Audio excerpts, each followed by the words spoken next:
Hello students, I am Sajan Bharadwaj, TGT Science at Halwasya Vidya Vihar Bhiwani. Today I am with you with the first lesson's revision.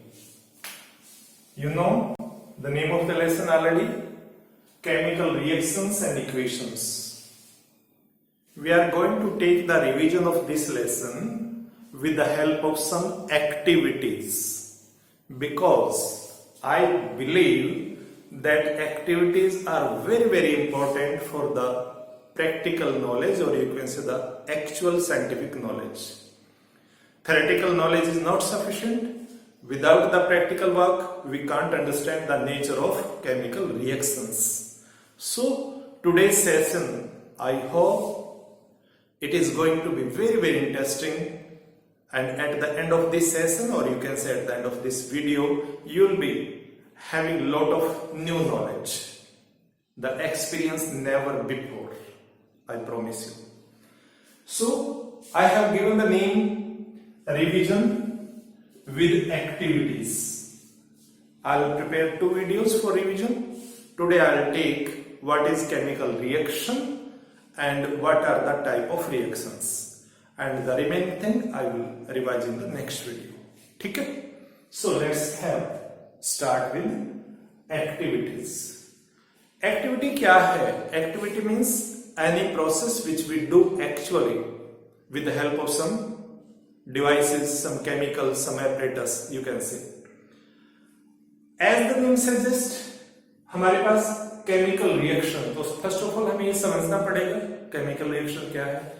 बेटा मैंने बहुत बार बता दिया है और already so many videos we have prepared for this lesson. अगर आपने नहीं देखे हैं तो please go through those videos for the detailed knowledge, क्योंकि रिवीजन में हम थोड़ा सा फास्ट बात करेंगे. तो जिन बच्चों को स्लो लगता है लर्न करने में, जिनका प्रोसेस थोड़ा सा इस तरह का रहता है, तो वो वीडियोस पहले दोबारा देख लें. Everything will be clear.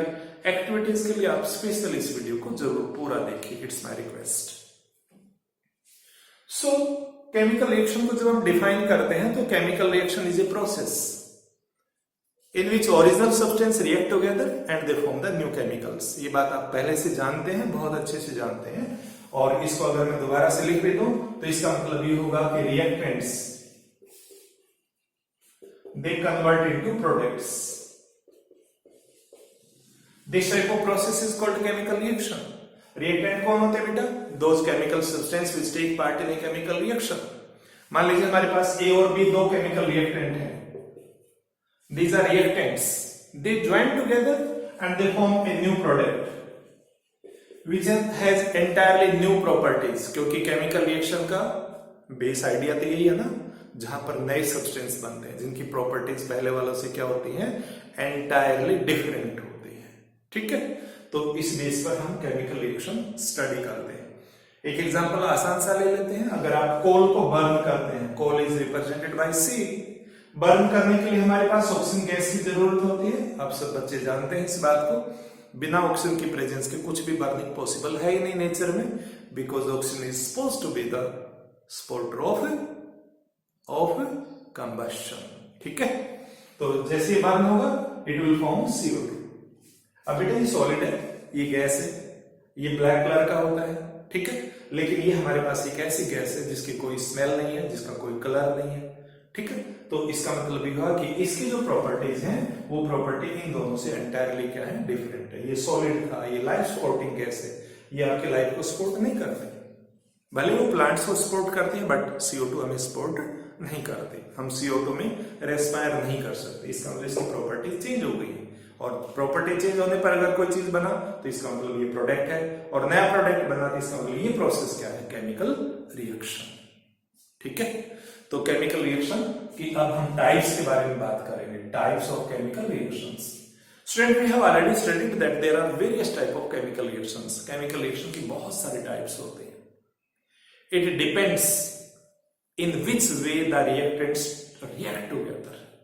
Reactant कैसे कैसे रिएक्ट करते हैं उसी के बेस पर तो नाम पड़ गए हैं. जैसे हम डेली लाइफ में बहुत सारी ऐसी चीजें देखते हैं कि जैसा प्रोसेस होता है वैसे नाम हो जाता है. हमारे पास dances, dresses, foods, customs, there are so many things. जो अपने एक्चुअल जो फॉर्म होता है उसके अकॉर्डिंगली उनके नेम दिए जाते हैं। तो केमिकल रिएक्शन के भी नेम ऐसे दिए गए हैं। एक बार फटाफट रिपीट कर देता हूं इनको, फिर activities. As I have promised, this is going to be very very exciting session, बहुत इंपॉर्टेंट है। प्रैक्टिकल एक्सपीरियंस मेरा अपना मानना है कि that is very very important, you must have. तो हम बात करते हैं कॉम्बिनेशन। जैसे मैंने यहां बता भी दिया, combination is a type of reaction in which two reactant join together, जिसमें दो चीजें आपस में ज्वाइन करने वाली है। आपकी बुक में सबसे पहली एक्टिविटी दी गई है, मैं अभी परफॉर्म करके दिखाने वाला हूं, तो that is the example of combination. उस एक्टिविटी में क्या है बेटा, अभी हम करेंगे, सिर्फ लिख रहा हूं। उस एक्टिविटी में हम मैग्नीशियम के बारे में बात करेंगे। मैग्नीशियम बर्न करेगा और बर्न करके एक नया कंपाउंड बनने वाला है। It will be the reaction, detail बाद में। सेकंड हमारे पास डिकम्पोजिशन। डिकम्पोजिशन क्या होता है, जहां पर एक केमिकल ब्रेक हो जाता है, टूट जाता है, एक से ज्यादा प्रोडक्ट बनाता है। पहले एक था, एक से ज्यादा बन गए। हमने पढ़ा था हमारे पास डिकम्पोजिशन 3 टाइप के हो सकते हैं। एक थर्मल डिकम्पोजिशन मैंने बताया आपको, दूसरा आपको बताया था इलेक्ट्रोलाइटिक, और तीसरा क्या बताया था, याद करिए, फोटोलाइटिक। ठीक है, thermal decomposition, calcium carbonate. Calcium अगर कार्बोनेट है आपके पास, उस कार्बोनेट को आप हीट करते हैं। बेटा हीट क्या है, heat is a form of energy. किसी चीज को तोड़ने के लिए एनर्जी चाहिए ना, तो एनर्जी इलेक्ट्रिसिटी की फॉर्म में दे सकते हैं, एनर्जी हीट की फॉर्म में दे सकते हैं, सनलाइट की फॉर्म में। वैसा नाम बन जाएगा रिएक्शन का। और इस केस में हमारे पास एक बन जाएगा CaO, कैल्शियम ऑक्साइड, और दूसरा क्या बन जाएगा, CO2। तो दो प्रोडक्ट बन गए आपके पास। रिएक्टेंट एक था, प्रोडक्ट दो हो गए। प्रोडक्ट एक से ज्यादा बन गए, ज्यादा बनने की वजह से टूटना, टूटने को ब्रेक, ब्रेक से डिकम्पोज। तो name of the reaction is decomposition. Clear. उसके बाद फर्दर आपके पास डिस्प्लेसमेंट है। डिस्प्लेसमेंट में ये होता है कि जिसमें ज्यादा रिएक्टिव एलिमेंट, मोर रिएक्टिव, ज्यादा पावरफुल। दुनिया का नियम है, कोई बदल नहीं सकता इस चीज को। It is A nature law. जहां पर ज्यादा पावरफुल होता है, वो अपने से कमजोर को, उस कमजोर की जो भी जगह होती है वहां से डिस्प्लेस कर देता है। It happens in the chemical reactions also. आप लोगों ने 8th में भी पढ़ा है, आप लोगों ने 9th में भी पढ़ा है, ठीक है। और अब हम 10th में भी पढ़ रहे हैं कि अगर आपके पास कॉपर सल्फेट सॉल्यूशन है, जो ब्लू कलर का होता है, उसमें अगर जिंक मेटल डाल देते हैं, जिंक ग्रेन्यूल मैं आपको शो करने वाला हूं किसी एक्टिविटी में। दोबारा से कॉपर सल्फेट भी शो करने वाला हूं, हो सकता है ये सेकंड चैप्टर में आ जाए, थर्ड में भी आ सकता है, डिपेंड करेगा। ये आपके पास एक्वस। अब जैसे जिंक को आप इसमें डालेंगे, जिंक इज मोर रिएक्टिव, ये यहां से हटा देगा, हटाएगा तो ये क्या बन जाएगा आपके पास, ZnSO4। कौन बन गया, जिंक ने इसको हटाया, ZnSO4, और Cu आपका बाहर निकलेगा। इसका मतलब क्या होगा, इसको सॉलिड बोलेंगे, ये आपके AU है। It is AU, displacement reaction. More reactive, zinc was more reactive than copper.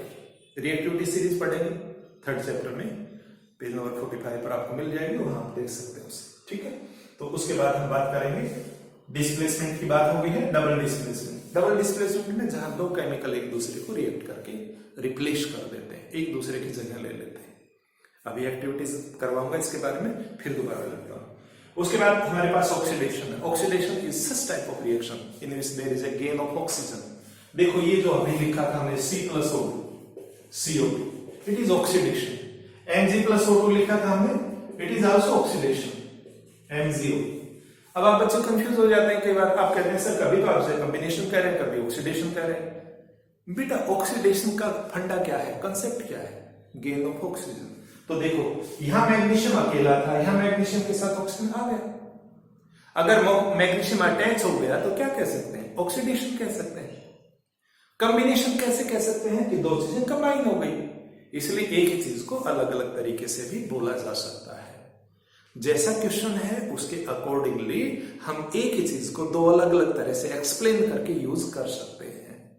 इसलिए मैं एग्जांपल बहुत सारे नहीं देता, एक एग्जांपल को हम क्लियरली समझे कि इसको ऐसे भी समझ सकते हैं। ठीक है, उसके कॉन्सेप्ट को समझने की कोशिश करें, रटने की नहीं। As I always advise you, please don't cram, enjoy करो स्टडी को।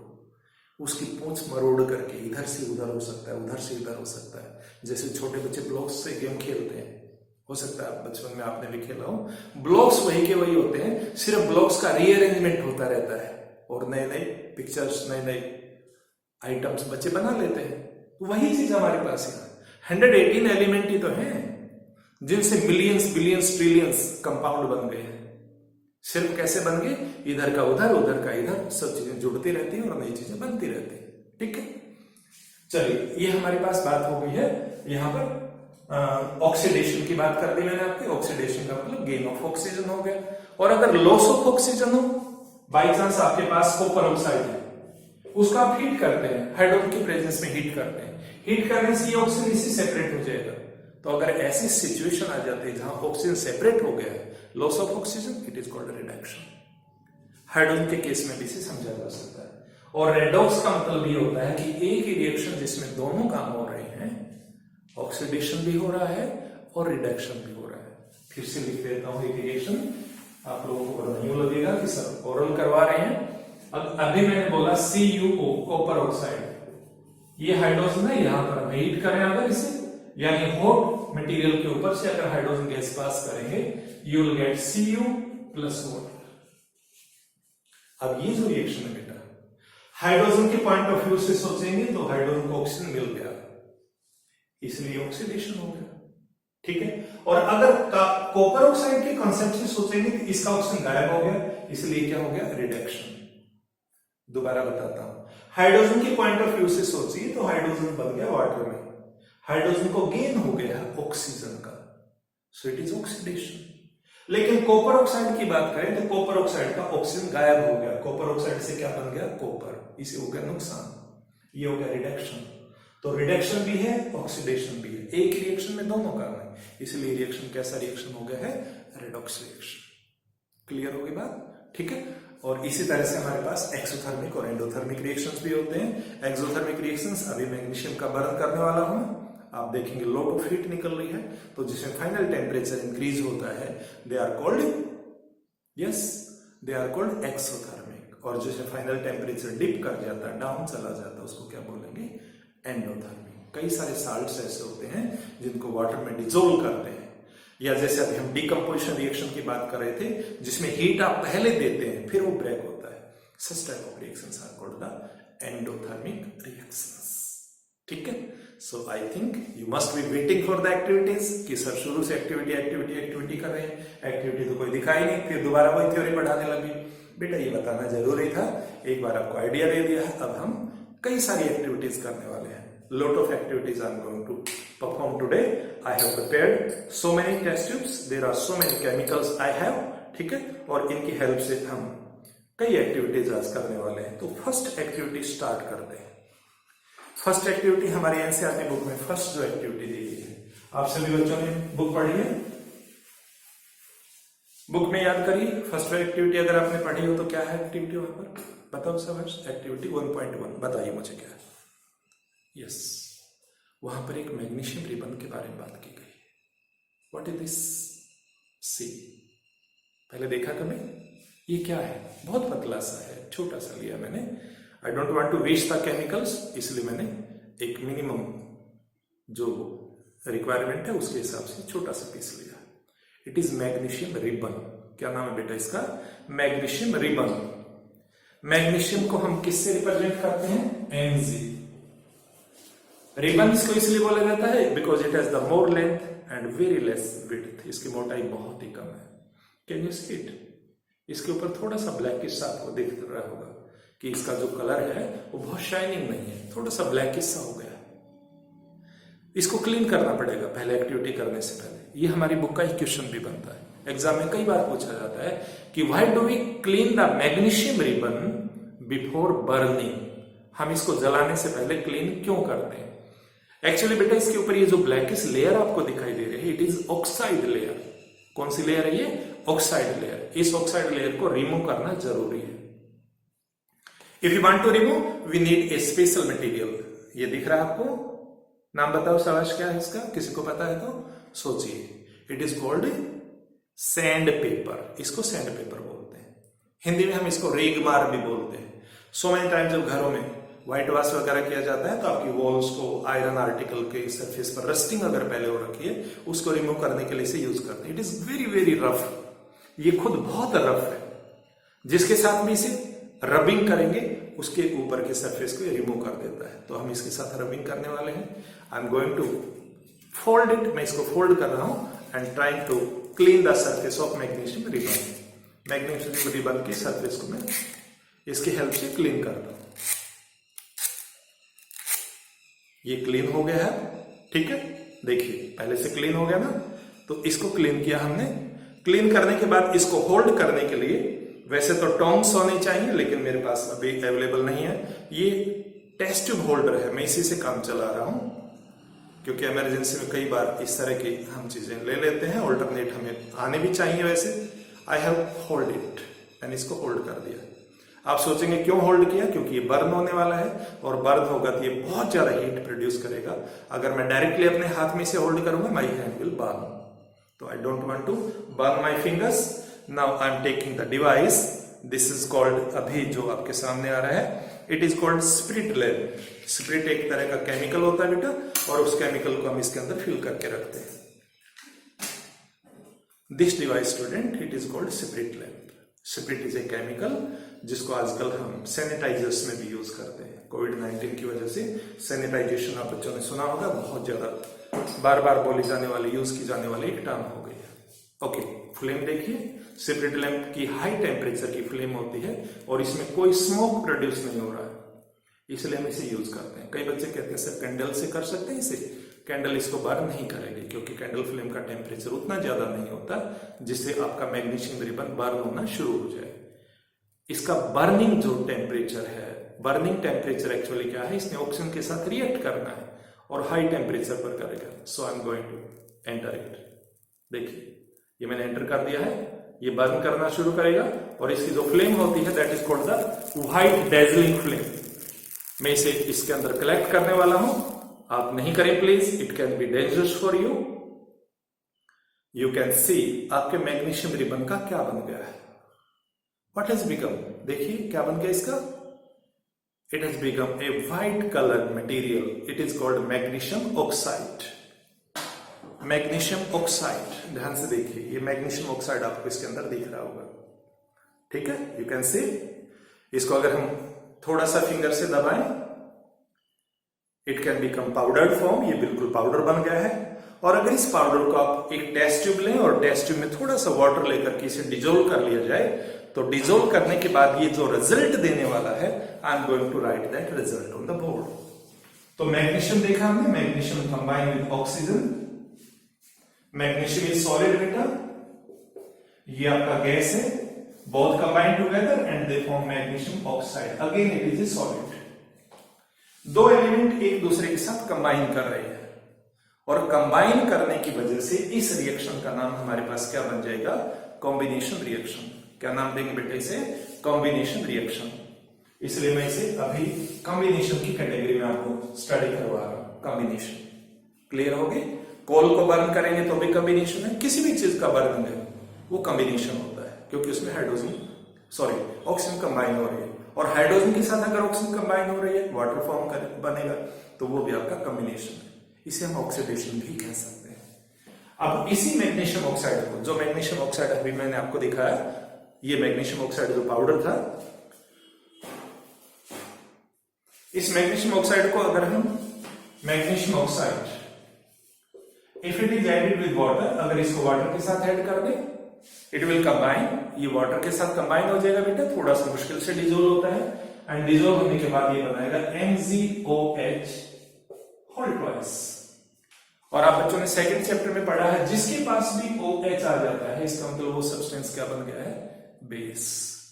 सो magnesium oxide has converted into magnesium hydroxide. Hydroxide का मतलब ये हुआ कि इट हैज बेसिक नेचर। किसकी नेचर होगी इसकी, बेस जैसी, यानी बेसिक बन गया। तो अब आप यूं भी कह सकते हैं बच्चे कि metal oxide, magnesium is a metal, metal oxides, ये मेटल ऑक्साइड हो गया, they are basic in nature. So this is about the first activities. Clear, अच्छा लगा? फिर से सुनिए, इस एक्टिविटी से रिलेटेड क्वेश्चंस क्या क्या हो सकते हैं। एक क्वेश्चन सबसे पहले जो कॉमन क्वेश्चन पूछा जाता है कि why do we clean the surface of magnesium ribbon. ये बोर्ड में बार बार रिपीट होने वाला क्वेश्चन है, तो उसका आंसर आपने यही करना है कि magnesium ribbon has to be clean to remove the oxide layer, magnesium oxide की लेयर। आप कहेंगे सर लेयर कहां से आई, बर्न किया आपने तो। बेटा मैग्नीशियम जो होता है एयर के साथ, रखे रखे भी एयर के साथ, एटमॉस्फेरिक एयर के साथ स्लोली एंड स्टेडीली धीरे धीरे रिएक्ट करता रहता है। ठीक है, कुछ बुक में कार्बोनेट भी लिखा होता है, but magnesium oxide is the main answer. और उसके बाद दूसरा क्वेश्चन आपसे ये पूछा जाता है कि इसको जब आप बर्न करते हैं तो व्हाट हैपेंस, तो हम बता देंगे कि magnesium will burn that combines with oxygen and forms the magnesium oxide. जिस बच्चे ने एक्चुअल करके देखा उसको पता होगा मैग्नीशियम ऑक्साइड का कलर कैसा है, तो ये व्हाइट कलर का पाउडर मटेरियल बन गया। अगली चीज मैंने बताया मैग्नीशियम ऑक्साइड को अगर आप वाटर में डिसॉल्व करते हैं तो मैग्नीशियम हाइड्रोक्साइड बन जाएगा। Magnesium hydroxide itself is basic in nature. ठीक है, क्लियर। सो एक चीज हमारी कंप्लीट हो जाती है यहाँ पर। उसके बाद दूसरी चीज आपके पास है डीकंपोजिशन। डीकंपोजिशन का मतलब है ब्रेकिंग, किसी चीज का ब्रेक होना। और मैंने बताया डीकंपोजिशन 3 टाइप का है, थर्मल डीकंपोजिशन, इलेक्ट्रोलाइटिक और फोटोलाइटिक। तो मैं थर्मल का एग्जांपल आपको करवा रहा हूं। थर्मल के लिए हम एक एक्टिविटी करने वाले हैं और इस एक्टिविटी में मैं आपके लिए लेने वाला हूं material that is ferrous sulphate. देखिए ये मैंने यहां लिखा भी है फेरस सल्फेट, आप देख पा रहे हैं साल्ट है, it is solid in form. ये देखिए सॉलिड है, दिखाई दिया आपको। Can you see the colour of this salt? कुछ बच्चे कहेंगे सर व्हाइट है, लेकिन ध्यान से देखिए it is greenish in colour. कैसा है बेटा ये? ग्रीनिश, ग्रीन जैसा, जो ग्रीन जैसा हो उसे ग्रीनिश बोलेंगे। Now I am using this test tube holder. अब इसका ओरिजिनल फंक्शन, ठीक है, ये मैंने ओपन कर दिया, यहां से मैंने इसको होल्ड कर दिया और होल्ड करने के बाद हम टेस्ट ट्यूब को इसके अंदर डालते हैं, टाइट कर देंगे। Because I have to heat it, इसको हीट करना है, इसलिए स्लिप एक बार यहां से रिमूव कर देते हैं। Again I am taking separate lamp, दोबारा से मुझे बंद करना पड़ेगा उसे।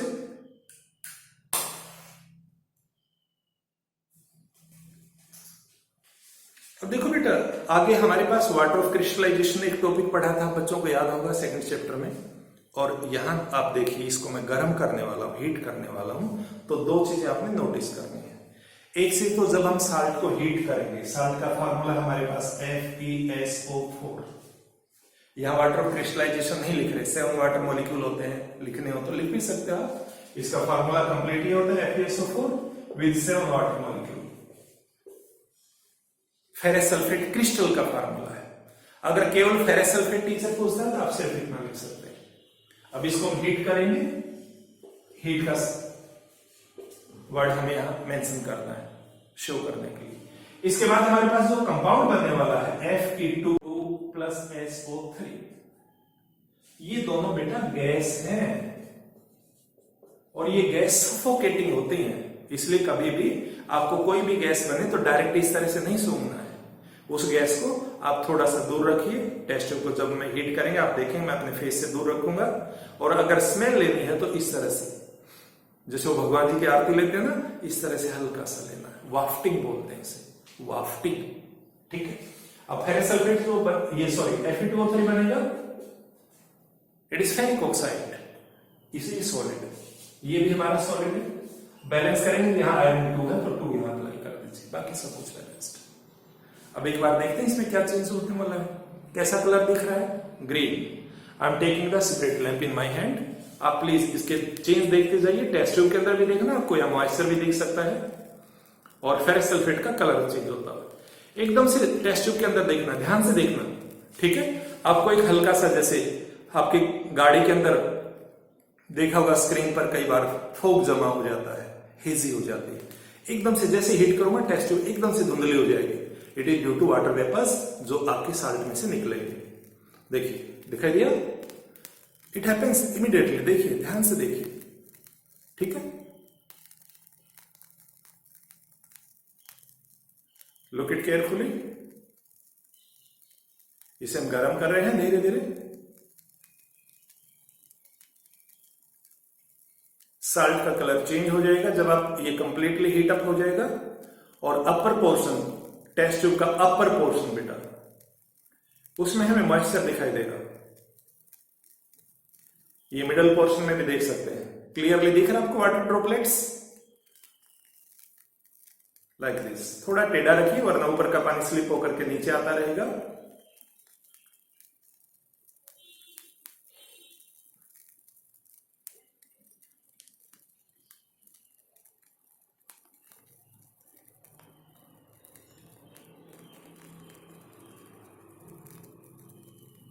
Lot of water droplets are there, ढेर सारा पानी इसमें जमा हो गया है, ठीक है। और जो साल्ट होगा, साल्ट का कलर भी चेंज हो जाएगा पूरा हीट होने के बाद। जब ये कंप्लीटली डिकम्पोज हो जाएगा, डिकम्पोज होने के बाद साल्ट का जो कलर है that will become reddish brown.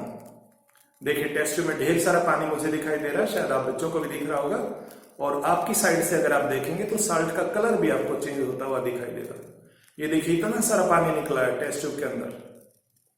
मुझे टेस्ट ट्यूब में ये देखो नेक के ऊपर देखिए, there is lot of water and can you see the salt colour change. Salt का कलर ये देखिए, it is due to water. ऊपर का पानी दोबारा नीचे आ गया है, साल्ट का कलर चेंज हो गया है।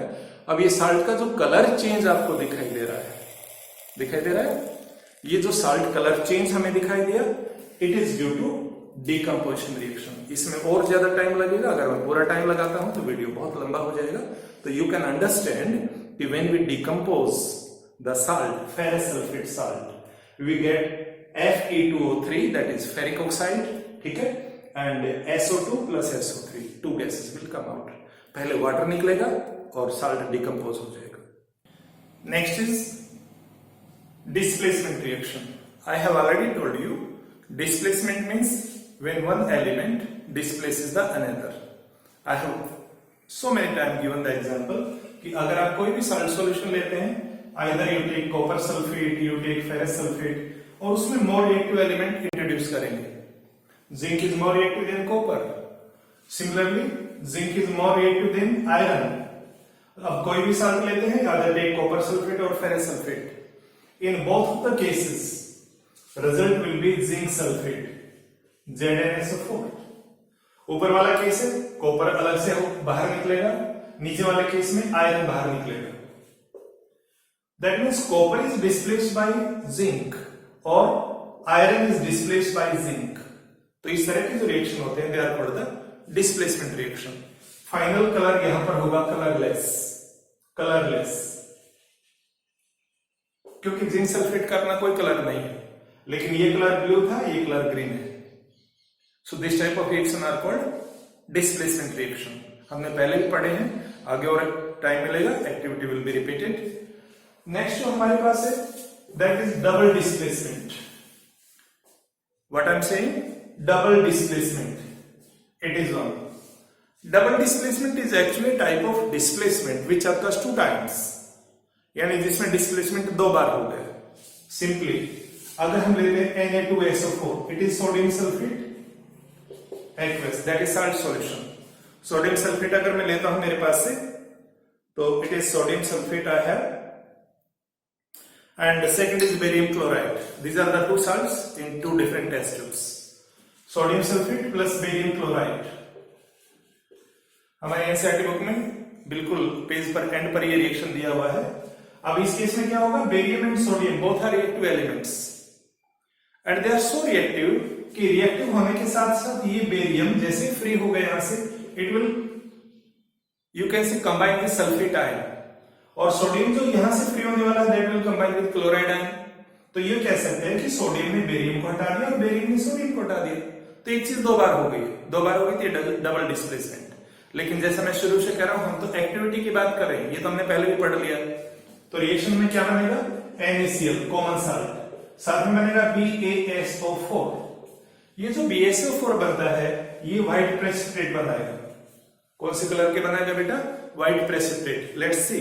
अब देखिए बेरियम क्लोराइड है और ये हमारे पास क्या है, sodium sulphate. These are the 2 different chemicals. I am going to mix them.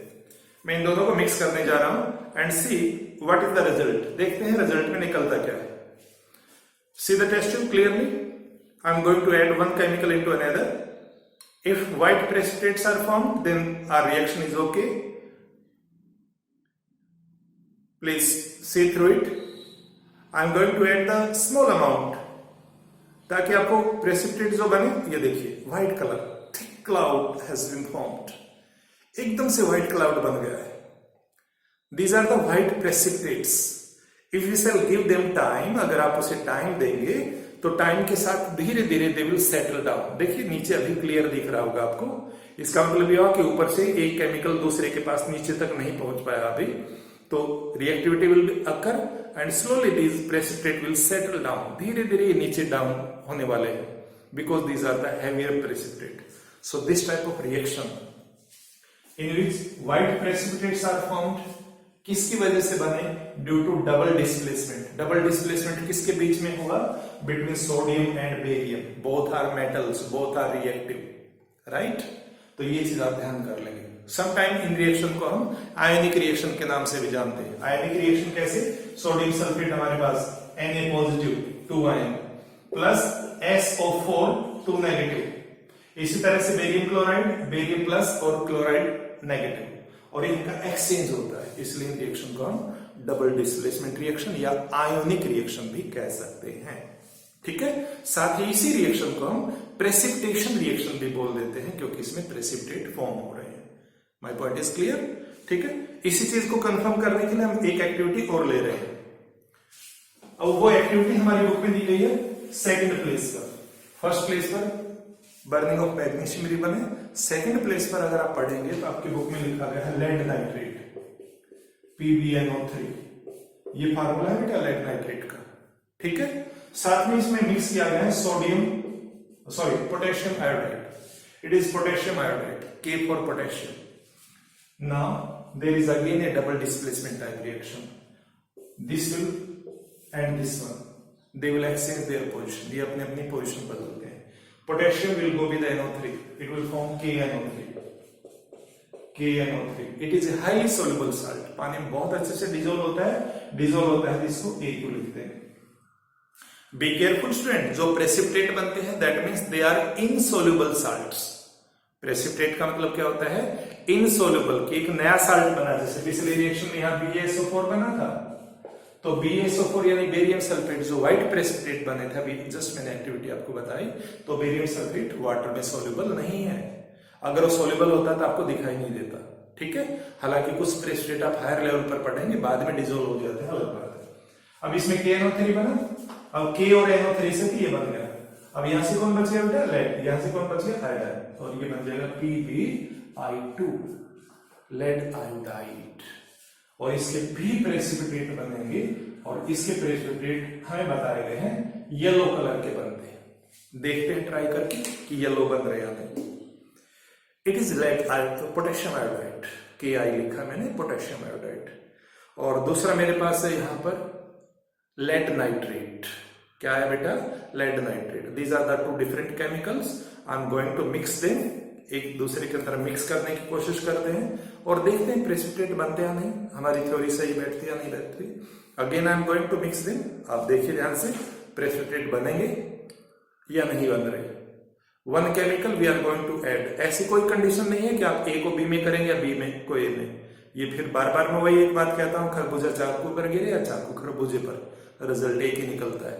क्या निकलता है आप जानते हैं. ठीक है. तो ऐड कर दें.